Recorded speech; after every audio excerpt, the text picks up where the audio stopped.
Alright, so today we're doing an interview today with my homeboy Josh, aka Big Dummy. We did a couple years in West Virginia, Huntsville, and up at Mt.Olive together a couple years back. My name's Josh.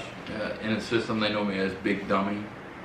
Kind of notorious in there, I'm not gonna lie. If you've ever been locked up in West Virginia, or Virginia, you probably heard my name. Now, how old are you? I'm 31. 31. Now, out of all the time you've been incarcerated, how many years have you had altogether? Altogether, about 14 years. 14 years? That's a fucking hell of a lot longer than I did. So, out of 14 years, I know you did some time in West Virginia and in Virginia. How long did you do in West Virginia altogether and then Virginia altogether? Altogether, I got about 10 and a half years in West Virginia and about 3.5 in Virginia. So, for the ones who don't know, he is also DMI, Dead Man Incorporated. So we did a lot of shit together. So some of the crazy shit we saw and actually was a part of, you know, a lot of people out there love hearing the stories about people getting thrown off the tee or people getting poked up. People like hearing about booty bandits and, you know, being in pretty much maximum security prison the whole ride. You definitely get to see a lot of things. So starting at, let's go back before Virginia, let's do the first sentence in West Virginia. What's some of the craziest things that you can remember while staying at Huntsville? Well, I'd say one of the craziest things I've probably seen is back in Mt.Olive on the Q's. For those of you who don't know, it's called the Quality of Life Program. It's a 18 month segregation in the whole solitary confinement for 18 months long. You gotta work your way up in the level system to get out of it. It's for serious offenses. Usually you get it for like stabbing somebody or escape or like serious drug trafficking offenses, shit like that. Anyways, we were on the Q's, and at the time, a lot of the COs in there were corrupt, like really corrupt, bringing in the pack. You know what I mean? You know how it goes. Certain individuals. I did a video about a year ago now about the COs that actually got hit off, you know, fucking with, you know, the AB dudes. So this is around that time period, from that time back then, that stuff was going on, you know what I mean? And when I say bringing in a pack, I mean bringing in a pack. These dudes were bringing in pounds, keys of ice, bro. I mean, it was insane. Flooded. I've never seen anything like it before in the system. So most of these cops were on the payroll, and if you had a problem with somebody back in the Q's or wherever, it wasn't nothing for them to be like, yo, pop homeboy's door, we're gonna get at him or whatever, and they're gonna roll the door. So there's this little cat named Casper. He's probably maybe 100 pounds soaking wet. Yeah. Little mouthy little bastard. Nobody liked this kid. He was loosely affiliated with the GDs. I'm not sure if he was a GD. He was. He got to beefing with the ABs on the Q's on my pod. I think we were on Q26 upstairs. And there's a cat. I don't know if I should mention him by name. I'm not gonna mention my name. There's a cat. He's affiliated with the ABs. They got to beefing. So, you know, he's like, yo, he got the CO up in the tower. Yo, pop homeboy's door, whatever. Pop the door. I don't see what's going on inside the cell because I'm in the cell right next to him. Well, you know, you hear the boom, boom, boom, rumbling, feet scraping, all that shit. You all know how it goes. Getting the hand. Getting it in, screaming, whatever. Next thing you know, I don't hear nothing. All of a sudden, dude is dragging this dude out of the cell by his feet, bro. This little tiny ass dude. I almost said his name. You good? A homeboy's not that much bigger than this dude, but he's got a little bit of size on him. Anyway, he's dragging this dude out by his feet, picks him up, and literally, the dude's unconscious, mind you. Ow. Picks him up completely limp, picks him up, and just tosses him off the top tier. That's a good like 15, 18 feet from the top railing I'd down. say 20. 20? I'd say it's solid 20. Straight to concrete. Concrete. Straight down to there. concrete. All you hear is a thump. And I'm like, He's done. son's dead. There's no way he didn't make it. There's no way he made it out of that shit. Like, I just witnessed something. I'm gonna go back and lay down. I didn't see nothing. Facts. I didn't see shit. I don't know shit. Anyways, they called the medics in there, whatever. Homeboy ended up living. I don't know how. He broke his back and was all fucked up. Like in Now, hospital. he just threw him over once, or he threw him over twice? I think he threw him over once and then went down there and stomped on him a little bit. and just walked right back up in his cell, shut the door. Shut himself back in the cell. Right back in the cell. It was crazy. That's the stuff that I've been talking about, you know, in a lot of the videos that I've talked about Mt.Olive, and there's actually another YouTuber that's on here. His name is Jarod Gore. He was a correctional officer. He was a C up there at Mt.Olive, and then he ended up, you know, getting into some stuff, and then became pretty much an inmate himself as well. And he can vouch, you know, he did a lot of time up there at Mt.Olive. He, you know, I was only up there for about 5.5 months. You know, people that had seen a lot of stuff up there can vouch. Look, that place, out of West Virginia state prison-wise, Mt.Olive is the killing grounds. It's the deadliest place that you can be state-wise in West Virginia. You know what I mean? It's dangerous. if you I mean, but it's also like any other place. If you go up there looking to mind your business and stay out the way, you can stay out the way. If you're respectful, you stay out the way. But if you go up there looking for trouble, you're gonna find it. Absolutely. That's just how it is. Now, out of the time you did in West Virginia compared to Virginia, what would you say was the easier time?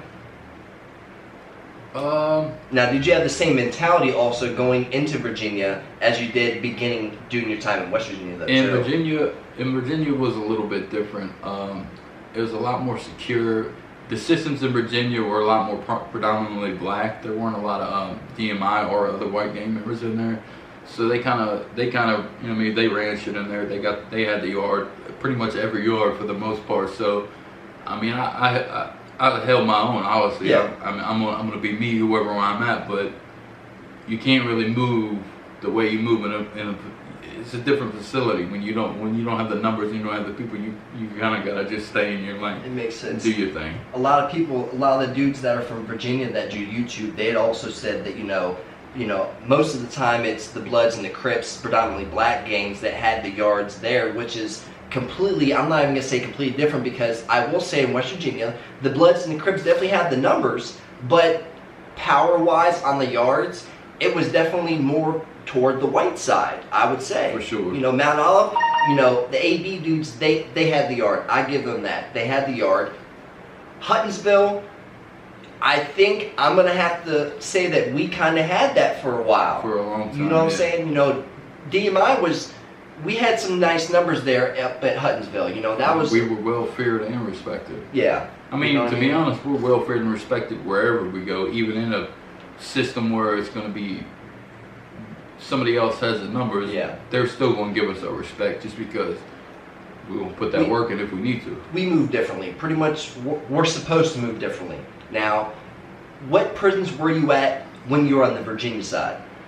Well, in Virginia, I started off as a level 2, which was shocking to me because usually I'm always max security everywhere I go, high, fly over them. But for some reason, I flew under the radar when they did my classification there. They didn't see none of my escapes, none of my stabbings, all the crazy hellacious record that I got in West Virginia systems.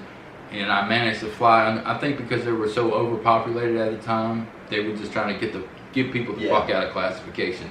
So, like I said, I managed to be a 2.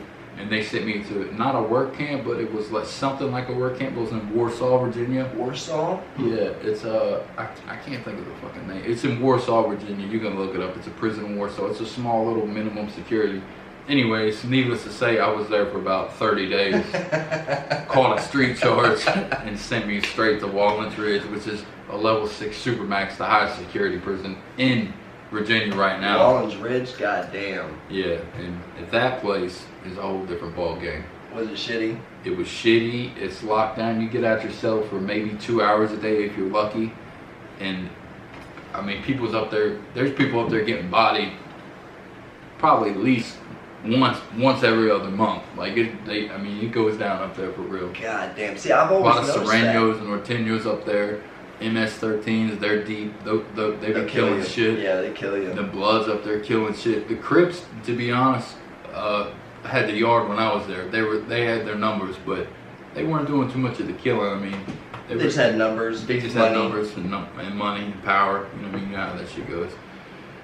But it was crazy up there. They got big ass German Shepherd dogs with metal teeth that are on the yard presence constantly. Like, you know, every 30, 40 yards, they got another dog posted up. They got catwalks The guards run around with live rounds and they will shoot you. I'm gonna post a picture of the fangs. I'm gonna have to look that one up. They will shoot you. They can't wait to shoot you. Those guards come into work every day with a hard on waiting to shoot somebody. And they will shoot you. They doing live rounds too? Live. They got rubber bullets first, then they got live rounds. They'll hit you with the rubber ones first, and then they're gonna blow your shit back. God damn, man.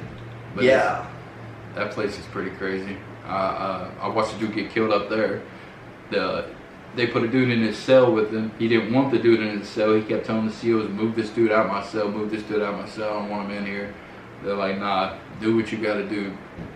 Oh, mind you, we're locked down for 22 hours a day. So if you got a cellie that you don't get along with, that's a long time. That's a long time. That's a long time. And them guards don't be doing their security checks like they supposed to. So lo and behold, 3-4 hours later, they walk by, pop the doors for chow or whatever, because they pop your door for, usually sometimes, most of the time they'll bring it around to you, but you might go to the chow hall like once a day, and they pop your door. They pop this out with chow, and he just drags the dude out, leaves him there, walks back in the cell and shuts the door. Blood everywhere. Oh, dude's head is almost literally cut off his shoulders. God damn. But those dudes don't care. They got multiple life sentences. They're never going home. Sometimes people be doing that on purpose. They'll put certain people in certain people's cells knowing what's going to happen just because they might have some messed up charges, because we all know what happens to baby rapers and tiddly-toddlers, you know what I'm saying? That they always have a bad rap. Or they're bored and they just want to see you kill each other. They be taking bets, man. Yeah. People be betting. Betting on that shit. They do all God that damn. Shit. Now, there's a lot of shit that the public doesn't know that goes on there. It's fucked up. I will say that whenever there is a killing in prison, most of the time it's not put in the news at all. They keep that shit out the papers. They keep that shit out because I try looking for certain things. Unless it's somebody whose family's got money, or somebody with a prominent status or something like that, that they can get that shit out there and they want the public to know about it. Otherwise, for instance, somebody like me, if I get killed in prison, y'all ain't gonna hear about it. Yeah, that's just facts. It's this shit's flying under the radar. Now, how much time in the whole segregation-wise would you say West Virginia did you do out of that 10 and a half years? How much time in the whole do you think you did altogether? No exaggeration. Out of 10 and a half years, I probably did every bit of 7 of it in the whole. God damn, man. See, like at Huttonsville, they like doing roundups. If you're DMI, you know, sometimes you don't gotta be doing anything, but when you are putting in work, you know what I'm saying? Because at the end of the day, most of us went into prison, we wanted to make a name for ourselves, you know what I'm saying? We wanted to be respected. At the end of the day, you didn't have to do all that crazy shit, just be yourself. But we wanted that name. So with that comes consequences, you know what I mean? And they would round people up. What's the longest whole time you did together? At Huttonsville, I was actually 3 different times at Huttonsville. Basically, it got to the point at Huttonsville where if you were DM, they hated us so bad that if you were Robin DMI, Miller hated it. Robin Miller, she was the CO up there, and I think she's at St. Mary's or somewhere now. But at the time, she was the CO, and they hated us so bad that where it got to the point where if you were DMI, you were lucky to be on the yard for a month. Yeah. Like you'd be only, especially if you had any kind of influence. If you were somebody with influence and they knew about it, you might make it a month on the yard. Then they're gonna come in your cell, find something stupid like a piece of contraband or whatever, put you in the hole. You're probably gonna beat that charge, but then they're gonna hit you with an NOA, which is called a notice of assignment, and change the housing, and they're gonna ad-seg you. I was ad-segged Huttonsville 3 different times.